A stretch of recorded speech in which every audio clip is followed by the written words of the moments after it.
اللہ لوگوں کے مرنے کے وقت ان کی روحیں قبض کر لیتا ہے،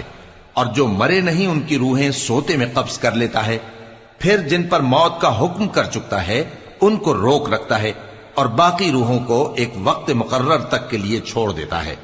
جو لوگ غور و فکر کرتے ہیں ان کے لیے اس میں نشانیاں ہیں۔ کیا انہوں نے اللہ کے سوا اور سفارشی بنا لیے ہیں؟ کہو کہ خواہ وہ کسی چیز کا بھی اختیار نہ رکھتے ہوں اور نہ کچھ سمجھتے ہی ہوں تب بھی کہہ دو کہ سفارش تو سب اللہ ہی کے اختیار میں ہے، اسی کے لیے آسمانوں اور زمین کی بادشاہت ہے، پھر تم اسی کی طرف لوٹ کر جاؤ گے۔ اور جب ایک اکیلے اللہ کا ذکر کیا جاتا ہے تو جو لوگ آخرت پر ایمان نہیں رکھتے ان کے دل گھٹ جاتے ہیں،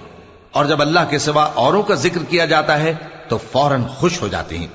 کہو کہ اے اللہ، اے آسمانوں اور زمین کے پیدا کرنے والے، پوشیدہ اور ظاہر کے جاننے والے، تو ہی اپنے بندوں میں ان باتوں